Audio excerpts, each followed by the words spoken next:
Subscribe Tag TV YouTube channel and press the notification button.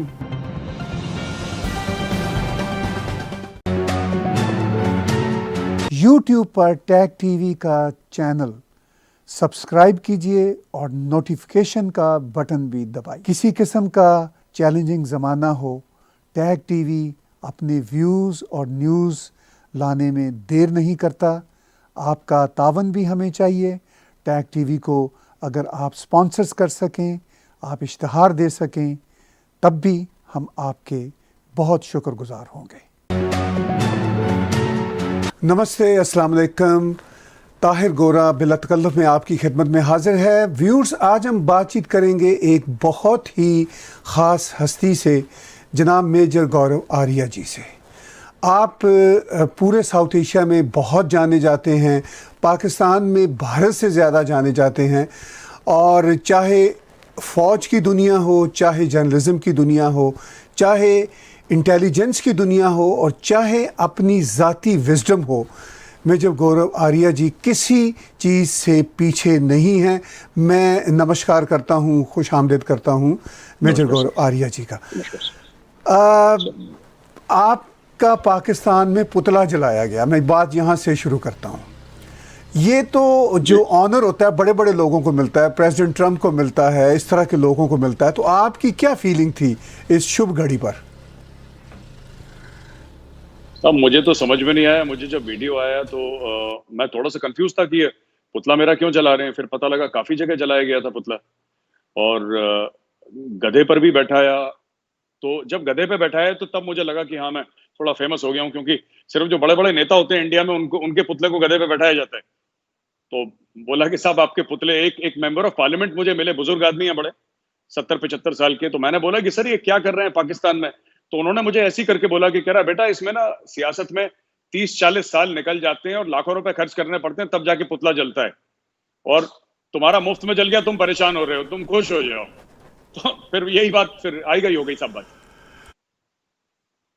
कि इस वक्त जो सिचुएशन है पाकिस्तान और भारत के बीच में, पहले मैं एक और बात आपके ही रेफरेंस से करता हूँ कि पाकिस्तान के बड़े से बड़े आर्मी जनरल्स हों, उनके स्पोक्स पर्सन हों, मिनिस्टर्स हों, वो ट्विटर पर आपके साथ एनकाउंटर ऑन एंड ऑफ करते रहते हैं। तो आपने अब तक क्या उनके एनकाउंटर से उस माइंडसेट को समझा, उनकी अप्रोच को समझा? आफ्टर ऑल वो इस तरह का सोशल मीडिया पर एनकाउंटर आपके साथ जो करते हैं, वो क्या चाहते हैं? ताहिर साहब, सिर्फ उनके जर्नल नहीं, उनके जैसे कि उनके बड़े बड़े सहाफ़ी, उनके cabinet ministers, chief minister Balochistan, अभी हम बात कर रहे हैं तो ये वीना मलिक साहिबा हैं, एक्ट्रेस हैं पाकिस्तानी, वो ट्विटर पे लगी हुई हैं।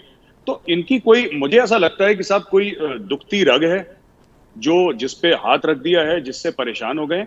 और मैं यहाँ पे वाज़ेह तौर से एक बात कहना चाहता हूँ, हमने कभी आम पाकिस्तानियों को ऐसा, देखिए, जिनको मैं जानता नहीं उनसे नफरत कैसी, हम तो जानते ही नहीं, हम कभी मतलब हम ऐसा हमारा कोई इंटरेक्शन रहा नहीं पाकिस्तानियों के साथ। जो आम पाकिस्तानी शहरी हैं, वहाँ के सिटीजन्स की मैं बात कर रहा हूँ, लेकिन हमारा जो इख्तलाफ है उनकी फौज के साथ है, उनकी ISI के साथ है, उनकी डीप स्टेट के साथ है, जो गलत हरकतें करते हैं इंडिया में और पाकिस्तान में भी, तो उनके खिलाफ आवाज उठाते हैं, इनको पसंद नहीं आता। तो अभी हाल फिलहाल में डेथ थ्रेट भी आई थी पाकिस्तान से, वीडियो आया था कि भाई हम आपको, आपका सर काट देंगे और पता नहीं क्या क्या मार डालेंगे आपको जान से। तो मैंने बोल दिया साहब, वो डेथ थ्रेट जो है वो ट्विटर पे नहीं आती, जिनको करना है वो कर ही देते हैं, फिर ट्वीट नहीं करते उसके बारे में। तो यही चल रहा है साहब। वो थोड़ा सा जर्नल वहाँ के परेशान है मुझसे। जर्नल वहाँ के परेशान हैं, मीडिया वहाँ के मीडिया के लोग आपसे परेशान हैं, और जैसा कि आपने कहा कि ये सारी जो लड़ाई है ये ट्विटर पे हो रही है या सोशल मीडिया पर हो रही है जी। तो आपको क्या लगता है कि पाकिस्तान की जो एस्टैब्लिशमेंट है, पाकिस्तान की जो पॉलिटिकल एलीट है और जो उनके ट्रोल्स हैं, वो सिर्फ और सिर्फ अपनी अब लड़ाई सोशल मीडिया पर ही करने के काबिल हैं? एक फ़ौजी ट्रेनिंग रखने वाले शख्स होने के नाते आप इसको किस तरह देखते हैं? सर, मैं तो सोचता हूँ कि एक लैक ऑफ कॉन्फिडेंस है कहीं ना कहीं, जो पाकिस्तान का रूलिंग एलीट है। क्योंकि ये लोग, अभी बाजवा साहब को 3 साल का एक्सटेंशन मिला। बाजवा साहब ने बोला भाई भारत से बड़ा खतरा है, हिंदुस्तान से खतरा है, मुझे 3 साल का एक्सटेंशन दो, मैं भारत की बाह मोड़ दूंगा, आंखें फोड़ दूंगा। 3 साल का एक्सटेंशन लिया, फिर बाजवा साहब तो गायब हो गए। अब सारी लड़ाइयाँ ट्विटर पे हो रही हैं इनकी। और ट्विटर पे इनकी लड़ाइयाँ क्यों हो रही हैं? क्योंकि अब देखिए, जो गरीब का बच्चा था उसको तो भेज दिया जिहाद लड़ने के लिए कश्मीर में, और जो जितने भी अमीर हैं, इन्होंने बोला साहब ये हमारे बच्चे ये सब नहीं करेंगे।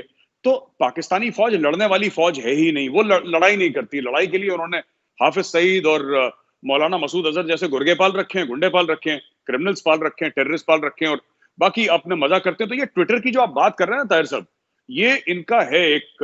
अच्छा, एक और बड़ी इंटरेस्टिंग बात मैं आपको बताता चलूं कि मैं ट्विटर पे क्यों हूं। हमने तो अपनी सरकार को कई बार रिप्रेजेंट भी करा कि आप लोग भी इनका जवाब दीजिए। तो हमारी आर्मी का एक हैंडल है एडीजीपीआई।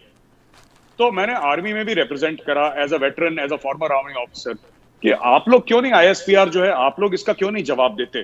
तो उन्होंने मुझे ये बताया कि हमारी ये पॉलिसी नहीं है, हम लोग एक प्रोफेशनल ऑर्गेनाइजेशन है और आर्मी की न्यूज एक आम हिंदुस्तानी को देना वो हमारा काम है।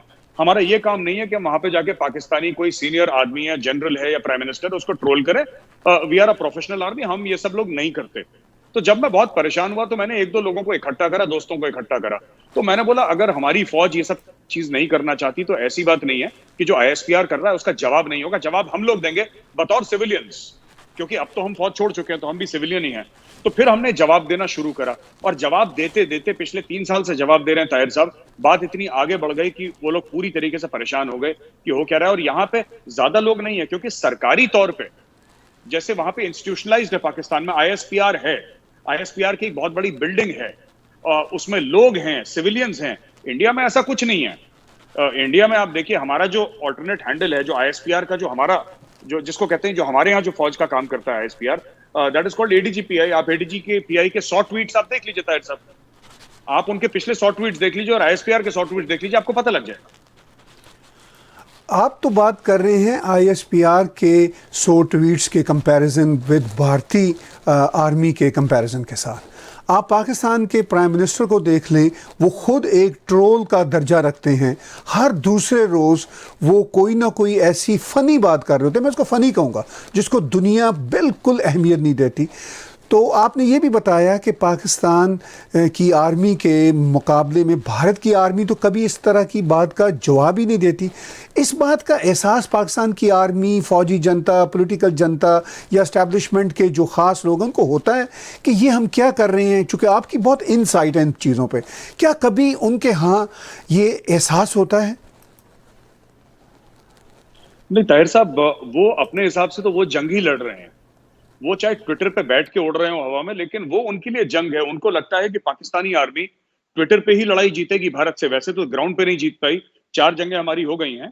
तो अब उनको लग रहा है कि जो अगली लड़ाई होगी ट्विटर पे ही जीतेंगे। इसलिए सारा उनका जो, जब आसिफ गफूर साहब थे इनके डीजी आईएसपीआर, तब वो बड़े एक्टिव थे। अब नए वाले आए हैं, वो बिल्कुल भी एक्टिव नहीं है।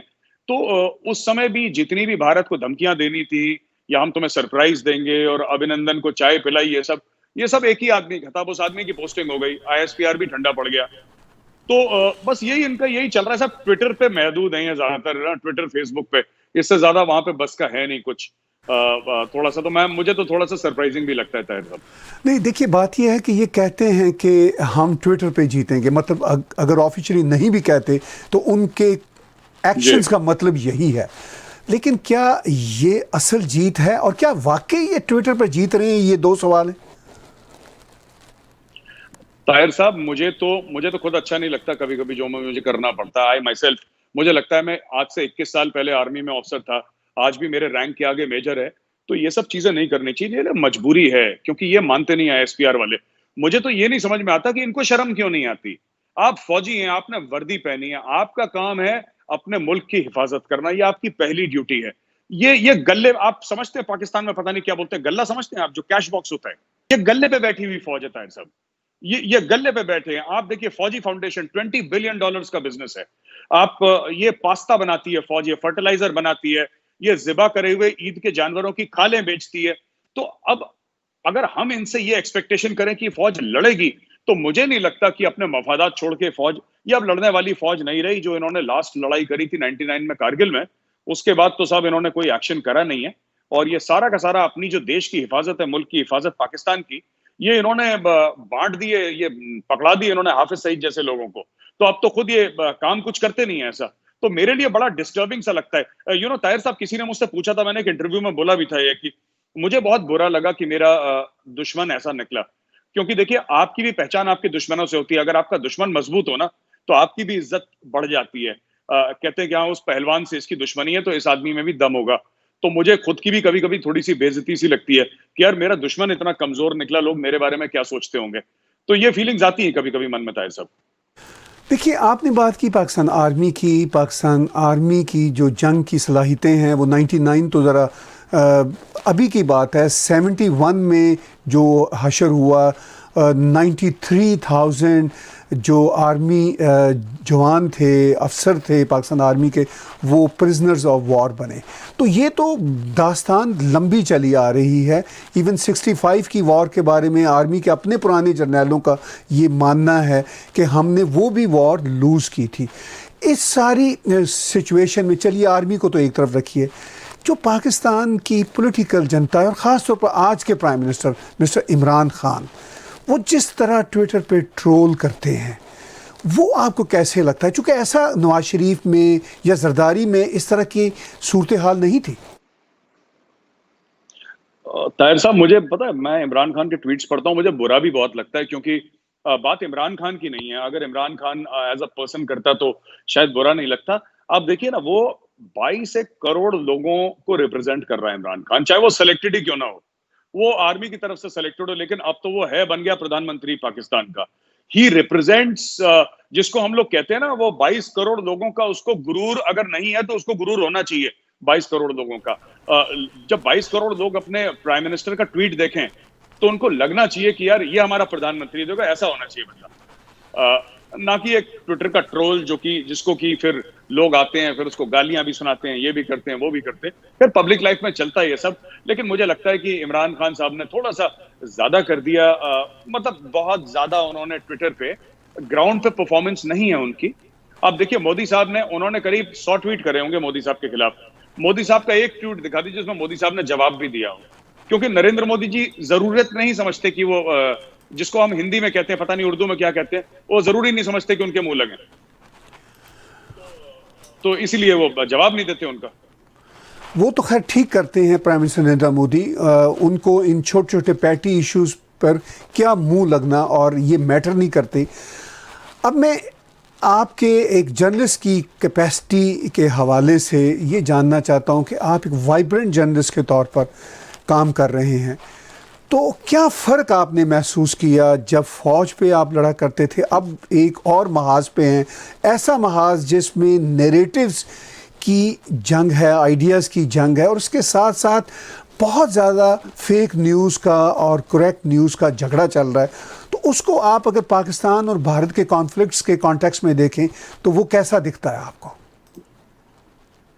मैं तो ताहिर साहब, मैंने फौज छोड़ी थी 99 में, तो मुझे 21 साल हो गए आर्मी छोड़े हुए। और उसके बाद मैं तो एक कंपनी का सीईओ था, एक कंपनी का प्रेसिडेंट था, मल्टीनेशनल कंपनी का। और मैंने बस ये देखा कि एक दिन जुलाई की बात है 2016 में, मैं ऑफिस में बैठा था, किसी का वेट कर रहा था मीटिंग के लिए, मुझे याद है। तो मैंने टीवी खोला मेरे केबिन में, तो जब मैंने टीवी खोला तो उसमें एक बहस चल रही थी एक इंडियन टीवी चैनल में। तो उसमें कश्मीरी सेपरेटिस्ट ये बोल रहा था कि जो बुरहान वानी है वो शहीद भगत सिंह जैसा है। उसने कंपेयर करा बुरहान वानी को, जो आतंकवादी था, टेररिस्ट था, उसको कंपेयर करा शहीद भगत सिंह के बाद। तो मुझे बड़ा पर्सनली बड़ा ह्यूमिलेटिंग लगा, पर्सनली बड़ा इंसल्टिंग लगा कि कोई ऐसा कैसे कह सकता है, क्योंकि शहीद भगत सिंह को तो हम मतलब हमारे लिए बहुत बड़ी चीज है शहीद भगत सिंह। तो क्या, हाउ कैन समबडी से दिस? तो मैं घर में गया और मैंने एक फेसबुक पे मैंने एक कुछ लिखा, अपने थॉट्स लिखे। वो थॉट्स वायरल हो गए बहुत ज्यादा, और फिर मीडिया ने मुझे बुलाना शुरू करा। तो पहली बार जब मैंने टीवी स्टूडियो देखा, 2016 में देखा था मैंने टीवी स्टूडियो, उसके पहले मैंने टीवी का स्टूडियो देखा भी नहीं था अपनी लाइफ में। तो उसके बाद फिर मैंने देखा कि फेक न्यूज किस तरीके से बनती है और फेक न्यूज को किस तरीके से पेडल किया जाता है। ताहिर साहब, मैं बता रहा हूं कि इंडिया को जितना ज्यादा खतरा अंदरूनी लोगों से है, और ये मैं आपको वाज़ेह तौर पे बता रहा हूं कि जितना खतरा अंदर से है, पाकिस्तान से इतना पाकिस्तान को संभाल लेंगे। पाकिस्तान है, चाइना वाइना सब, एवरीथिंग इज अंडर कंट्रोल। चाहे अभी वो लद्दाख की अभी बात चल रही है, आप देख लीजिएगा, हफ्ते भर बाद वो चुपचाप चाइना चली जाएगी। ये मैं आपको आज प्रिडिक्ट करके आज शो पे बता रहा हूं आपके, वो चली जाएगी। लेकिन ये अंदर वाले जो है ना, ये बड़े खतरनाक हैं। और ये जो फेक न्यूज की आपने बात करी ताहिर साहब, ये वहीं से सिलसिला शुरू होता है। अपोलोजिस्ट्स अगर कोई ये बोलेगा कि सर्जिकल स्ट्राइक हुई, तो यहां पे भारत में टीवी शोज पे 15 लोग बैठ जाएंगे कि क्या सबूत है। अरे सबूत क्या है साहब, आप बताइए। जब ओसामा बिन लादेन को मारा था एबटाबाद में, तो अमेरिका ने कौन सा सबूत दिया था? ये मिलिट्री ऑपरेशंस का कोई सबूत दिया जाता है? उसकी लाश कहां है किसी को नहीं पता। समुद्र में उन्होंने बोला अमेरिकन ने कि हमने उसकी लाश कहीं फेंक दी। अब कहां फेंक दी, किसको शक्ल दिखाई, क्या प्रूफ है, नोबडी नोज। तो पर यहां पे आपके जो प्रोफेशनल कुछ लोग हैं, वो ताहिर साहब वो खड़े हो जाएंगे, पैसा लेके, एनजीओ से फंडेड रहते हैं, और वो पैसा वैसा लेके खड़े हो जाते हैं और फिर ये कहना शुरू कर देते हैं कि साहब क्या प्रूफ है। तो ये सबूत गैंग हम उनको कहते हैं हर समय। तो ये लोग डिमोरलाइज करते हैं, ये सबसे बड़ा खतरा है। आखिरी में मैं यही कहना चाहूंगा इस क्वेश्चन का आंसर देते हुए ताहिर साहब की, भारत के, मैं अक्सर ये बात कहता हूं, आपकी शो पे भी यही कहना चाहता हूं साहब, कि हमारे किले जो थे ना, जो किले थे भारत के, उनके दरवाजे हर समय अंदर से खुले हैं। हमारे मुल्क में मीर जाफर और जयचंद का बहुत पुराना एक रिवाज है। यहाँ पे इस जमीन ने बहुत मीर जाफर और जयचंद दिए हैं। And who are our real enemies actually. Pakistan को तो हम फिर संभाल लेंगे, पाकिस्तानी फौज को एक बार। देखिए, आपने एक बहुत ही सेंसिटिव बात को छेड़ा है। आपने कहा कि पाकिस्तान से भारत को क्या ख़तरा होगा। असल ख़तरा तो अंदर से है, और अंदर से जो ख़तरा है, मैं इस पर एक अलग से शो कभी आपके साथ करूंगा, लेकिन आज सिर्फ इतना ही टच करना चाहता हूं कि अंदर से जो ख़तरा है वो किन एलिमेंट से है। ज़रा इस पर थोड़ी सी रोशनी ज़रूर डालिए आज। जी ताहिर साहब, एक छोटा सा एग्जांपल दूंगा। 2 साल पहले की बात है, 2017-2018 की लगभग बात है। बैंगलोर में एक इंजीनियरिंग कॉलेज, एक आईफोन से एक श्रीनगर में एक कश्मीरी लेडी के साथ एक कश्मीरी स्टूडेंट राब्ता करता है फेस टाइम पे वो, और वो बैंगलोर में है लड़का, और वो लेडी जो है वो कश्मीर में है, और वीडियो कॉल चल रहा है यहाँ पे। और उस कश्मीरी लड़के के साथ 25-30 लोकल बच्चे बैठे हैं बैंगलोर के, एक छोटा सा ग्रुप बैठा है। और जैसी वो कनेक्ट करते हैं, वो जो औरत है कश्मीरी, वो रोने लग जाती है, और वो ये कहती है कि मेरा लड़का गया था 12 साल का क्रिकेट खेलने, और इंडियन आर्मी ने मेरे बेटे को गोली मार दी। उसके बाद वो कॉल डिस्कनेक्ट हो जाता है। अब आप सोचिए, जो 25 बच्चे हैं, जो लोकल्स हैं, जो बेचारे कभी कश्मीर नहीं गए, वो भारत के बारे में क्या सोचते होंगे, भारतीय फौज के बारे में क्या सोचते होंगे।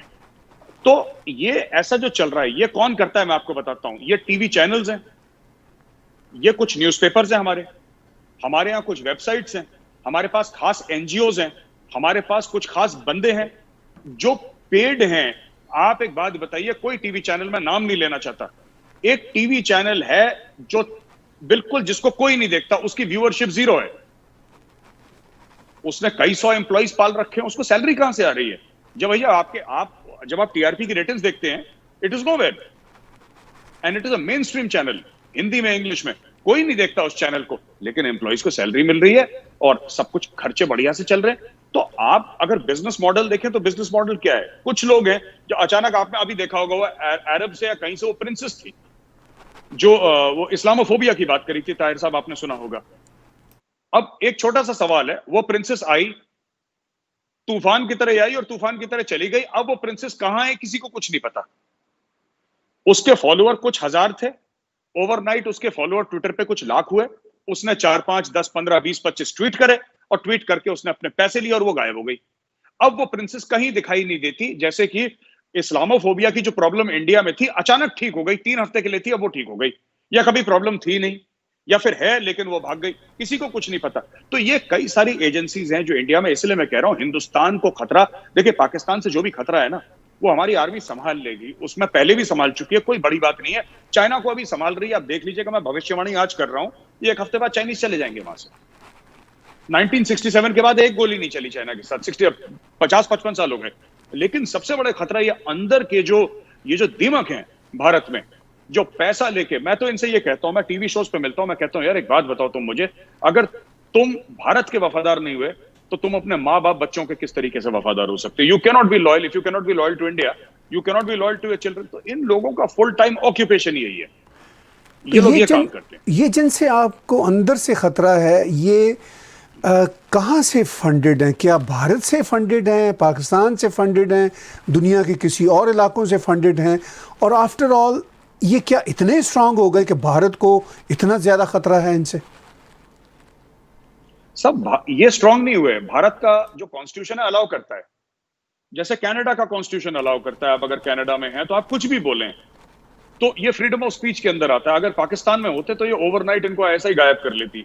4 बंदे आते सिविल क्लोज में और उनको गायब कर लेते, फिर ये कभी नहीं मिलते लाइफ में, कभी बॉडी मिलती इनकी पड़ी। लेकिन हिंदुस्तान है, आप हिंदुस्तान अकेला वाहिद मुल्क है जहां पे आप आर्मी चीफ को सड़क का गुंडा बोलिए, आप मोदी को दहशतगर्द बोलिए, टीवी पे बोलिए, हर रात बोलिए, आप कश्मीर से बोलिए, और मोदी को और भारत को और इंडियन आर्मी को गाली देने के बाद, कश्मीर में बैठ के इंडिया को गाली देने के बाद, फिर आप एंड में जाके ये भी बोलिए कि कश्मीरियों पे बहुत जुल्म हो रहा है। ये आप सब बोल सकते हैं, इंडिया का कॉन्स्टिट्यूशन अलाउ करता है। तो इनकी फंडिंग कहां से होती है मैं आपको बताता हूं। इनकी फंडिंग के 3-4 जरिए हैं। एक तो एनजीओज हैं जिनकी फंडिंग बाहर से होती है, दूसरा ओवर इनवॉइसिंग से इनकी फंडिंग होती है।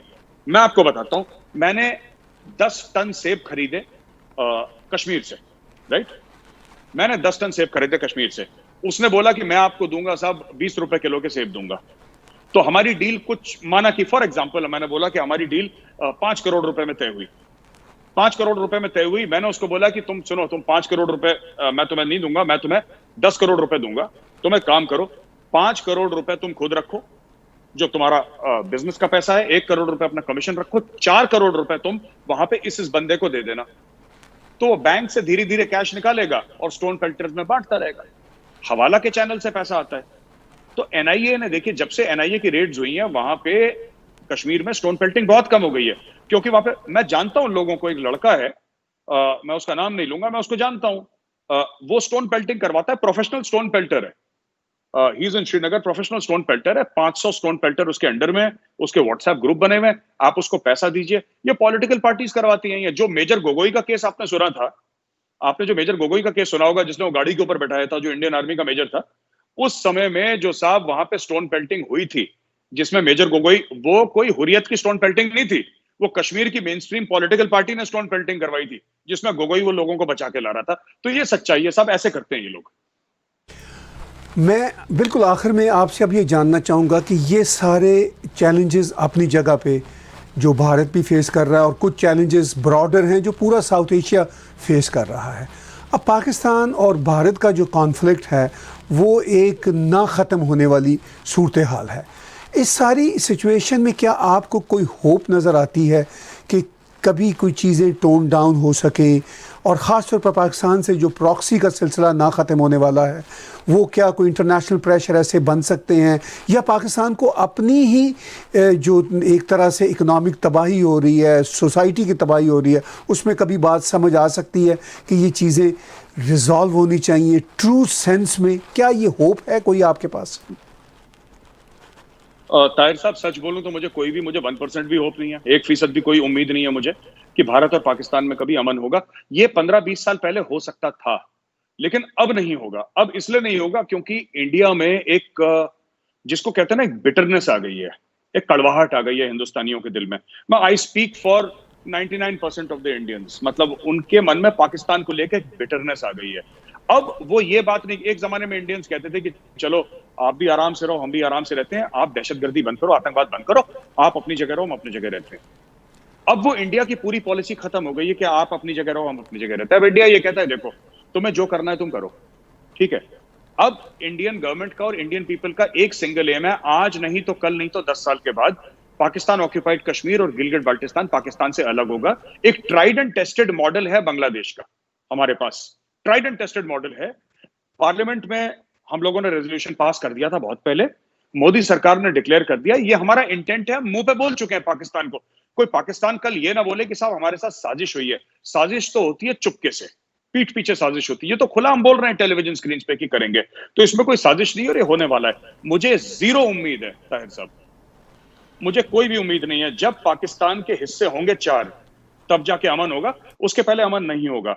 मुझे बड़ा दुख होता है, लोग कहते हैं ना कि हम अपने दोस्तों से मिलने उनके घर जाते हैं, राइट? लोग कहते हैं कि भैया हमें अपने दोस्तों से मिलना होता है तो हमारे घर जाते हैं, उनके घर जाते हैं। ताहिर साहब, मैं अपने दोस्तों से मिलने के लिए नेशनल वॉर मेमोरियल जाता हूं। वहां पे लोग हैं जिनके नाम मैं पहचानता हूं, जिनके साथ मैंने सर्विस करी, जो मेरे सीनियर थे, मेरे जूनियर थे, जो हमारे शहीद हैं, जो वीर गति को प्राप्त हुए।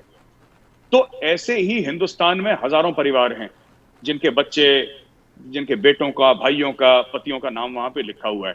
तो अगर किसी को ये लगता है पाकिस्तान में किसी को भी गलतफहमी है कि हिंदुस्तान माफ कर देगा, तो ये इनकी बहुत गलत सोच है कि ये अमन की आशा वगैरह, ये कुछ नहीं होने वाला, ये सब झूठी बातें हैं, ये कुछ नहीं होगा।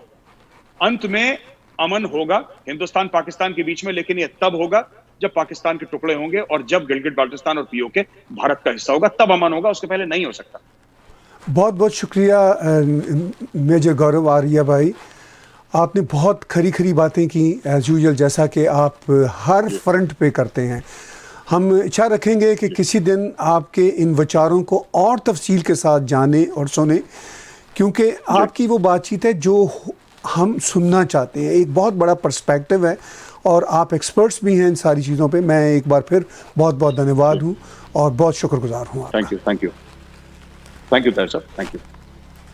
आपने बातचीत सुनी मेजर गौरव आर्या भाई की खरी खरी बातें, और हम कोशिश करेंगे कि उनको एक बार फिर लाएं। आज का तजिया मेरे साथ और गौरव आर्या भाई के साथ सुनने और देखने का बहुत शुक्रिया।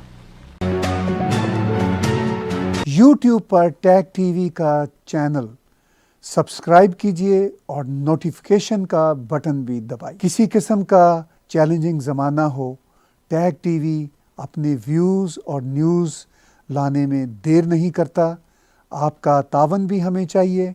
टैग टीवी को अगर आप स्पॉन्सर्स कर सकें, आप इश्तहार दे सकें, तब भी हम आपके बहुत शुक्रगुजार होंगे।